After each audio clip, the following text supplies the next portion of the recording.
Itong si Wilfredo Banhao is kagawad ng Barangay Poblacion Norte, Balasan, Iloilo. Pero yung bahay nyo nasaan? Yung sa Barangay Kubay po. Ibang barangay, pero dyan din sa Balasan, Iloilo. Malapit lang po. Malapit lang din. Okay. So, anong pinagsimulan nito at bakit nagkaroon ng suguran ng bahay? So, yung video na pinakita nyo, makikita doon na itong si Wilfredo tsaka si Grace, sinusugod yung bahay ng nanay mo. Opo, doon ka rin nakatira? Doon po ako nakatira, pero dito po ako nakastay sa Maynila. Nung time na yun, nandun ka ba? Nandito po sa Maynila. Nandito ka. So, yung video lang ng kapatid ko po. So, nung nagkasuguran, sinong nasa bahay nyo? Kapatid mo, yung nanay mo? Yung dalawa lang po ng kapatid ko at maraming anak po sa bahay, ma'am. Anak nung kapatid mo? Opo. Tsaka tapos yung nanay mo? Opo. Wala ang tatay mo doon? Wala. Tinataon po nila na wala si papa ko po bago sila sumugod. Ilang beses na po yan, ma'am. Nakailang beses na lang sumugod sa bahay? Opo. Hinayaan lang po namin. Okay. Yung sinasabong sumugod sa bahay, anong ibig sabihin? Ito, nakita namin na nagbabato ng gamit. Yung unang ibang sugod, ganun din ginagawa? Opo. Nung unang sugod po, wala po kasi akong video, kaya hindi po ako nakalapit dito para i-ano po sila. Ngayon po nakita ko na may video na po, may evidence na po ako at saka yung sa gawin nila ng mama. Kaya po nag-decide na po ako dito na lumapit talaga. At saka binabantaan niya po yung pamilya ko na ubusin niya daw po. Papatayin. Paano niya sinabi yun? O sinisigaw niya pa sa kapatid ko po. Ubusin niya daw po yung pamilya ko po. Kaya nag-decide na po ako na lumapit po sa inyo para po matulungan niyo po ako. Ubusan pala. Opo, yun po. Yung unang sugod, ganyan din, nagbabato rin ng gamit? Opo, yan din po. Ganyan din yung senaryo? Tinataon po nila na si mama lang at kapatid ko po. Okay. So ngayon aatras tayo. Anong pinagsimulan? Bakit nagkakaroon ng ganyang suguran? Hindi naman siguro yan parang baliw na bigla lang sumusugod. Ma'am, yung daluyan ng lababo po nila, matagal na po yan. 1 year. Yung sa amin lang po, sana po, asikasuhin naman nila kasi po, may marami kaming bata. At saka mabaho talaga. Pag inaano ng mga manok, mga aso, pag hinukay, mabaho talaga po. So, asa ba yung lababo? Nasa labas ng bahay? Yung ano ng lababo po nila, nakapasok po sa ano namin, bakuran po. Parang yung tubig doon po lumalabas sa bakuran namin. Kaya so po yung lamok. So, may tubo ng lababo nila. Yung lababo nasa loob bali ng bahay. Opo. Pero, basta merong tubo na nakalabas, lumalabas sa bahay nila, doon sa inyo, opo, lumalabas yung tubig. Opo. As in, talagang nasa linya na ng property ninyo, opo, o sa tabi nyo lang? Nasa linya na po. So talagang sa inyo bumabagsak yung tubig na yun? Opo. Tapos pag nahuhukay ng mga aso at saka manok, talagang po, mabaho? At saka yung malamok po.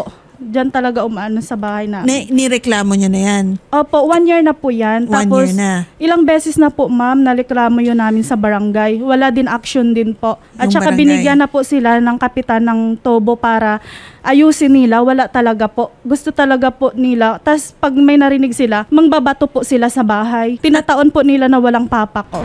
So, pinuntahan na sila ng barangay, binigyan sila ng tubo para ayusin yun, tapos ayaw nila at nagagalit sila sa inyo? Inaano po talaga nila inaano po talaga nila na magkagulo, na magalit po kami.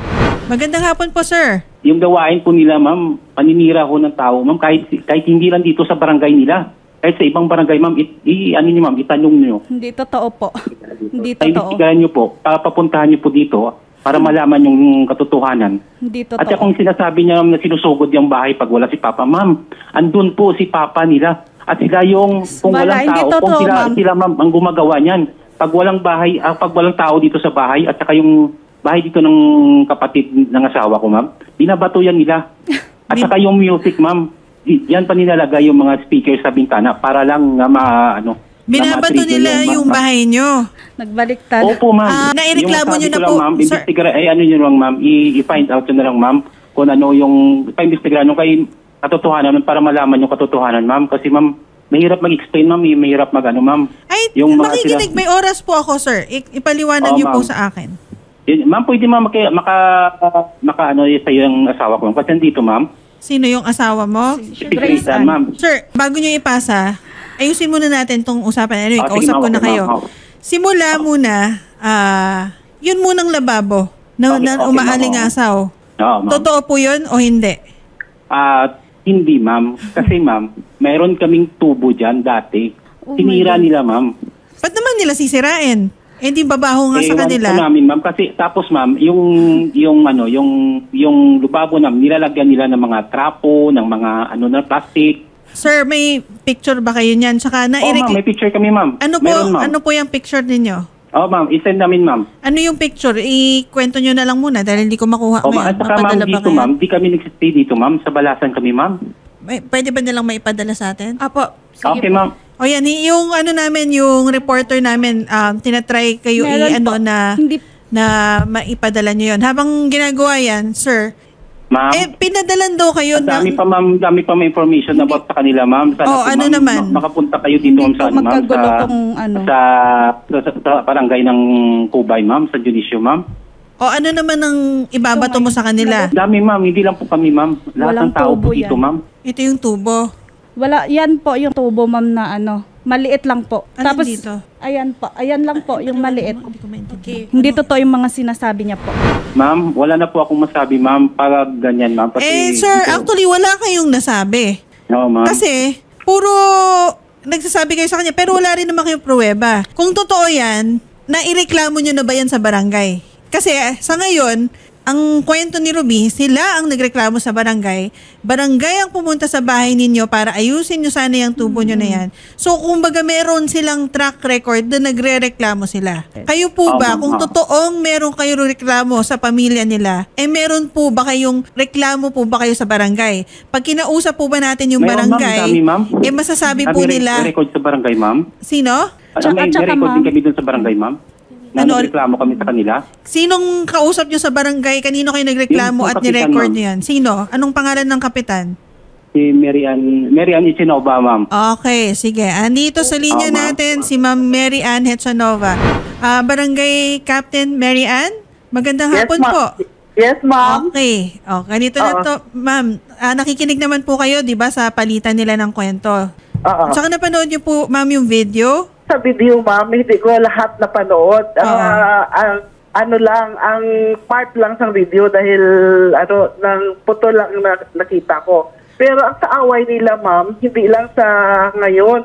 Wala pa noong 2021, 2022 at saka ngayon. Pero ang sa dati nilang away, ma'am, na na sito na yun sa barangay. Ano po bang totoo? Kasi ang sabi ni Ruby, matagal na sila nagrereklamo tungkol dun sa lababo at saka yung sa tubo na pinanggagalingan ng umaalingasaw na amoy.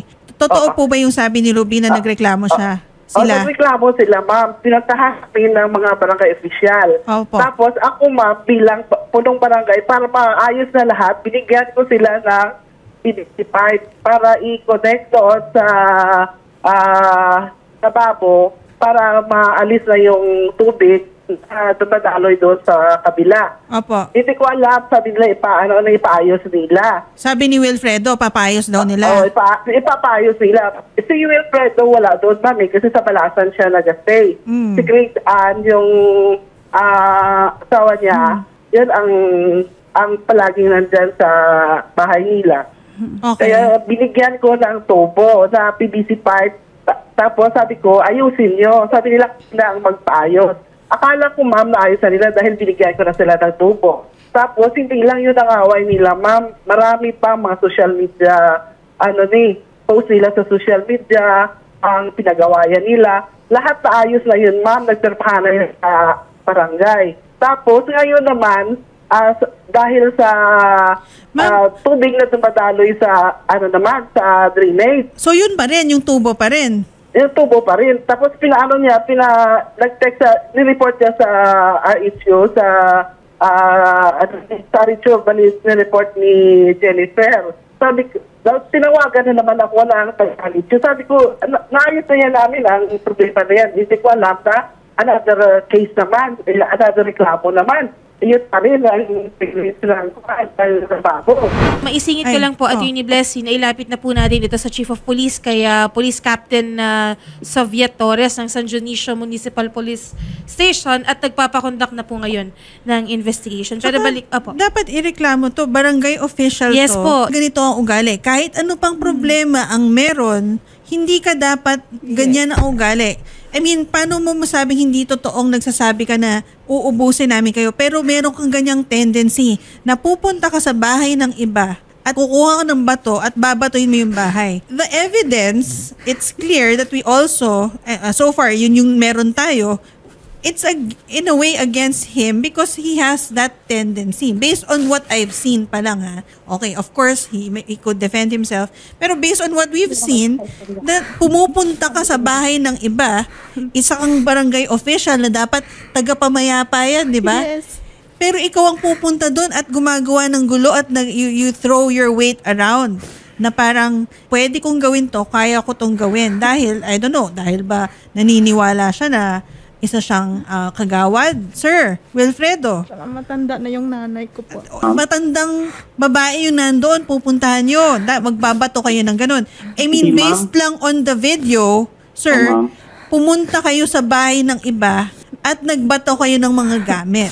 Sila, nasa loob sila ng bahay. Kung baga, they were in in where they should be. They're in their house. Kayo po Okay, ang ma'am. sumugod doon. Tama po ba?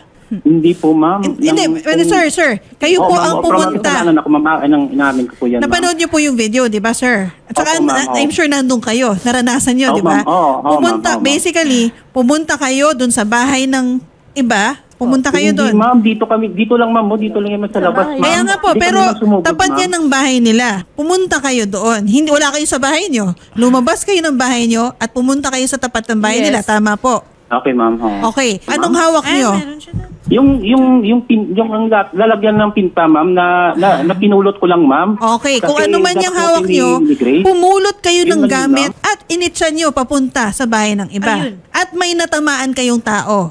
At yun ang pakay nyo. Kasi initsa nyo, hindi naman papunta dun sa direksyon, ang linaw-linaw, papunta sa direksyon ng tao. Merong intention manakit at manira ng gamit ng iba. Tama Oo, po. ma'am. Okay, ma'am. Oo. Yun pa lang po, sir. Mali po yun. Okay, ma'am. Oo, ma'am. Tapos Sinabi po, ko. syempre, may allegation dito sinasabi na nagbanta kayo na uubusin namin kayo. Ma'am, wala. Hindi, sinasabi ko lang po. Hindi, Okay, ang ma'am, okay, sinasabi ko lang po kung anong sinabi niya. May banta daw na ganon. Pagka ganon kasi, at may makanood ng ganyan, sasabihin niyo wala kayong sinabi ng ganon. Pero, Oo, ma'am. makita po kasi meron kayong tendency maging violent, sir. Okay, ma'am. So, Oo, ma'am. syempre, kung ikaw nasa lugar ko, anong iisipin ko? Alam nyo na, di ba? Oo, So, ma'am. yun Oo, ang problema natin ngayon, sir. At ang pinakamalaki nating problema dyan, isa kayong kagawad. Tama po Oo, ba? ma'am. Oo, ma'am. Yan po ba ang tinuro na dapat ninyong gagawin bilang kagawad? Hindi po, ma'am. Ayun nga po ang problema natin. Tapos po, pangalawa po, sabi nyo, walang totoo na nagsusumbong sila, walang problema sa tubo. Kakakausap lang po namin. Sabi nyo, kausap nyo si Captain Mary Ann Hechanova. O yan, tinawagan namin si Captain Mary Ann Hechanova. Kaninong panig ang sinabi niyang tama? Yung kay Ma'am. Ruby. Sabi niya Hello, ma'am. tama na nagreklamo si Ruby tungkol doon sa drainage. Ilang beses na binigyan kayo ng tubo, hindi pa rin naayos. So yung kwento na pinanigan po nung sabi niyong tawagan namin, si Ruby po ang pinanigan na kwento. So sir, Okay, parang ma'am. everything is going against you. I mean, you may have other evidence that you could show, whatever. You could have your defense, of course. But as of now, yung mga nandito nakalatag sa atin, ganun po yung lumalabas. Tama po, sir. Okay, ma'am. Okay, ma'am. Oo. Yun po yung problema natin ngayon. And sana po, wag na po nating palakihin ang problema ninyo. Malaking problema ma'am. na po Oo. ito kasi tinatanong, ano po ba, attorney, ang pwedeng ikaso pag nag-threat? Actually, hindi lang po yung threat, syempre grave threats po yun.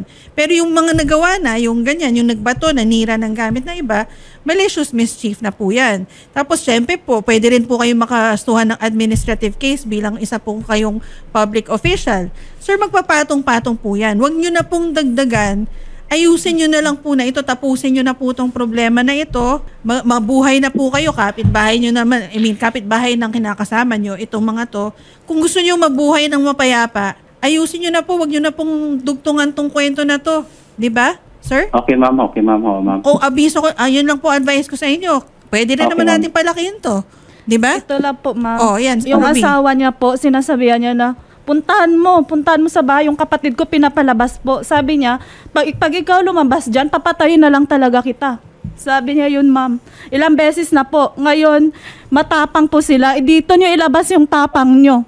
Hinahamon niyo ako, magpapatolpo-tolpo. Wala naman, useless lang to. Ito na ngayon, ilabas niyo dito. Matapang ka. Kagawad ka pa naman. Bakit ka nanalo? Oh, sir. Ang dami pong bata, ma'am. Daming bata dito, ma'am, na nangyari yan, Anak ma'am. mo, Sinungaling utusan yan, ng ma'am. asawa Yung- mo? Yun, ma'am, yung tinitext Ma'am, yung kapatid niya, ma'am, pinagbabantaan kami ang uubusin. Sinungaling yan, ma'am. Yun. Andyan ma'am sa Facebook, ma'am, pinost pa yan, ma'am.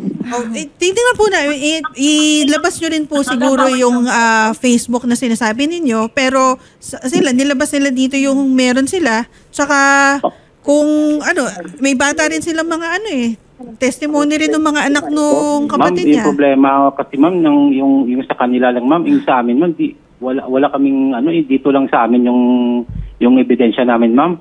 Dito ma'am, sa kanila ma'am, sila lang naniniwala sa sinasabi nila, pero dito ma'am, kahit sabihin ma'am, buong compound dito ma'am, bata ay matanda, ma'am, yan. Sir, sabi niyo kasi, pwede naman kayo pumunta dito sir, para kayo sanang nagreklamo. Sabi niyo yata, useless kami dito.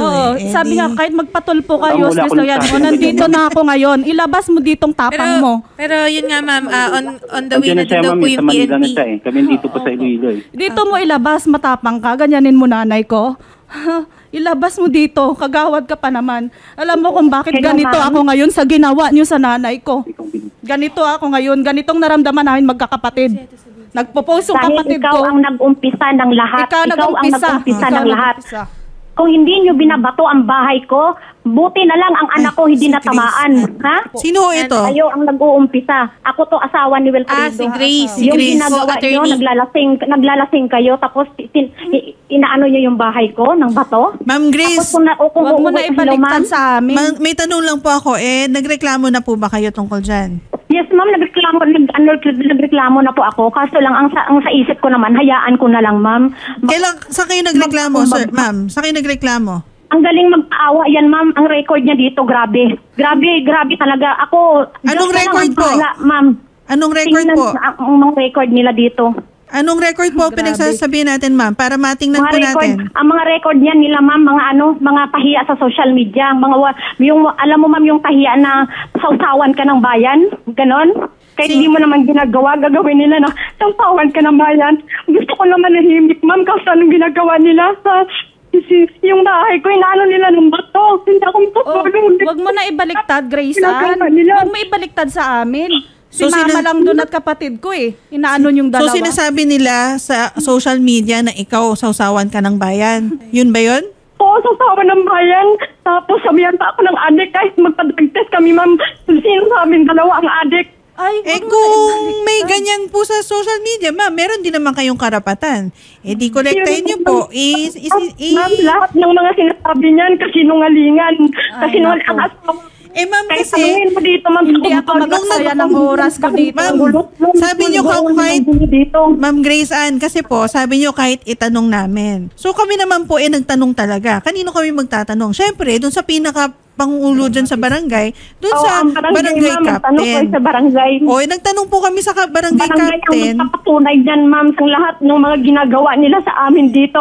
Kami gusto namin dramatista ka. Ma'am, kinausap na nga po namin sa mga anak namin, kaso sila dramatista ka, Grace Ann. Alam ng Panginoon ang ginagawa mo sa nanay ko. Alam ng Panginoon ang ginagawa niyo sa amin.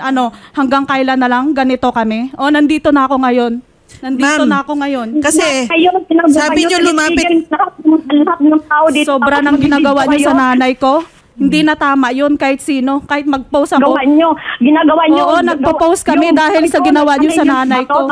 Porket sila lang doon. Lumabas na ako. Kung ikaw sa lugar ko, ikaw kaya trigger ko. Tapunan ko ng bato yung bahay mo. Kung ikaw sa lugar ko, ganyanin mong nanay ko, okay lang? Pag namatay ang nanay ko, maibalik mo ang buhay ng nanay ko sa lugar mo. Huwag mo ibaliktad yung kwento na namato kami. Malinaw ang video. Marami pa akong video dito. Lahat na evidence nandito sa akin. Sinasabi mo, punta kayo sa kapitan. Punta kayo, ginaganon mo nanay ko. Ang nanay ko hindi lumabas ng bahay. Nung naglabas, anuhin mo sa ulo. Pag namatay ang nanay ko, maibalik mo ang buhay. Huwag mo ibaliktad yung kwento. Huwag ka na magdrama. Huwag ka nang umiyak. Huwag ka nang umiyak. Hindi ako iyak. Paano ko hindi iyak? Kasi yung ginawa niyang depression. Dramatista ka. Dramatista ka. Dramatista ka. Kasi sobrang ginawa niyo sa akin. Dramatista ka. Okay. So, Ma'am Grace Ann. Ma'am, teka lang po. May tanong lang po ako sa inyo, Ma'am Grace. Nagreklamo po ba kayo sa barangay sa kanila sa ginawa sa inyo? ginagawa niya sa akin kasi PWD ako ginagawa. Sinasabihan niya akong maruha. Hindi ako makakita. Totoo yan kasi PWD ako. Tingnan mo ang mga post niyo. Sige po, actually kung ganito po, kasi hindi po namin maintindihan kasi sabi nyo lumapit kayo sa barangay captain. And kinausap naman po namin si barangay captain Mary Ann Hechanova, ang pinanigan niya po sila Ruby. Hindi, Ngayon po. Hello, ma'am. Oh, sige po. Kasi Hello, ganito ma'am. po yun, ma'am. Ito ma'am, kanina may hearing sa barangay. Hindi sila pumunta mag-asawa. O may hearing pala eh. Akala ko gusto nyo maayos to. Hindi, ma'am, ganito nangyari. May hearing po kahapon. Nagpunta na po inutusan kami kay niya, nanay niya Kapitan. po. Sabi ko, Kap, sabi ni Kapitan sa akin, sabi niya, Grace, ito pala yung may sumon kayo. 5 Kap, nang sumon? Kap, pati sa, about daw sa, namin, sa may greenage namin. Sabi ko, Kap, walang problema, ayusin na namin ulit yan. Kasi ma'am, yung unang pinag-awayan namin na sa greenage namin, binigyan na kami ni Kapitan ng tubo. Kaso yung ginawa nila, ma'am, pinutol nila. Siyempre, gastos na naman kami, ma'am. Totoo yan. Sinungaling ka Kaya talaga. Sinungaling ka talaga. Ikaw ang sinungaling. Kung pinagawa mo yan, hindi tayo umabot sa ganito. Diba? Bakit nila ipapaputol? Kap, ano po bang pwedeng gawin natin dito para maayos na tong dalawa? Bali, ang kanilang problema, ma'am, hindi lang nag-ugat sa isang problema. Magkasama yan silang dalawa doon sa Maynila dati sa trabaho nila. Tapos siguro may pinag-awayan sila hanggang dito sa probinsya, dinala nila ang problema nila. Tapos konting diferensya sa kabila, bali ipabarangay sa kabila. Pari sila man batuhan ng kanilang reklamo. Hindi lang yan isa, maraming beses na inayos namin sa barangay. May pirmahan na stop ng mga social media na mga post, ang lahat ng mga away nila itigil na. Akala ko na ayos na sila last year, 2022. Tingnan naman, dahil sa 3 days, balik na naman ang problema nila. So, actually, punot dulo nito muna, sa simula't-simula, yung drainage. Bali, hindi dati, may pinag-awayan sila dati. Yun din, may sa social media. Dati yung sa social media. Alin yung sa social media? Matagal na po yun, ma'am. Nila. Okay. But yung issue dito, yung ganun yung hindi yung sige. mga dati. Okay. So, ma'am, ganito na lang po. Ma'am Mary Grace, Wilfredo, sir, nangako kayo na tatapusin na po natin dito. Ayaw na po nating palakihin. Bilang po naman kagawad kayo, alam nyo naman kung anong dapat. So, ayusin na po natin to. Kung pwede pong kausapin nyo na rin po si Grace Ann, kasi bahay niya yan, siya ang nakatira dyan, siya ang kapitbahay nito lang sa Ruby Jean, huwag na pong buhay na lang ng matiwasay, huwag na magpansinan. At paano huwag na magpapansinan, ayusin na po natin yung drainage para hindi na po kayo papansinin at kakausapin. I'm sure ayaw din nila kayong kausapin. Ayaw nyo silang kausapin. Huwag na kayo mag-usap. Mabuhay na lang kayo na parang wala yung isa't isa. Tahimik. Pero ayusin nyo na yung drainage para matapos na yun. Okay, Wala nang pansinin sa online. Yung online, wala nang magpaparinig. Yung maparinigan sa internet na yan, nagsisimula minsan. Wala nang parinigan. Matapos na, dapat maglaho lang kayo sa isa't isa. Tapos, magkikita kayo. Aayusin ni Kapitan Mary Ann Hechanova. Tutuldukan nyo na ito. Pumirma kayo ng kasunduan sa barangay na aayusin nyo na to at tatapusin nyo na to dito. Pati yung social media, wala na rin. So, pagtutulungan ninyo yan para wag nang lumaki itong problema na to. Okay? Kap, Hello. maasahan po namin yung tulong ninyo. Yes, ma'am. Kukontak din po kami sa DILG para ma-assistan po kayo sa pag-ayos nito, lalo na po ang involved dito is isang kagawad. So, aasahan po namin, Wilfredo, Grace, Ruby Jean, yung pamilya mo, pumunta kayo. Pag nagpatawag si Kapitan ng meeting or ng hearing, pumunta lahat para matapos na at magkaayos na, ha? Okay, ma'am. Okay, I think thank you, na yung isang reporter natin si Jam. Siguro pull outing ko si Jam, daanan ko sa inyo para ma-inspection din since papunta na rin yung PNP dyan. Yung isang reporter natin si Jam nasa Iloilo, padaanan ko. Yes, Sige po ma'am, kausapin kita sa kabilang studio. Yes. Salamat po Kap Mary Ann Hechanova and Thank you po, ma'am. Kagawad Wilfredo. Maraming salamat po at magandang Okay, ma'am. hapon. Maraming salamat din, ma'am. Sige po ma'am, kausapin ko kayo doon. Nandun pala yung reporter natin si Jam.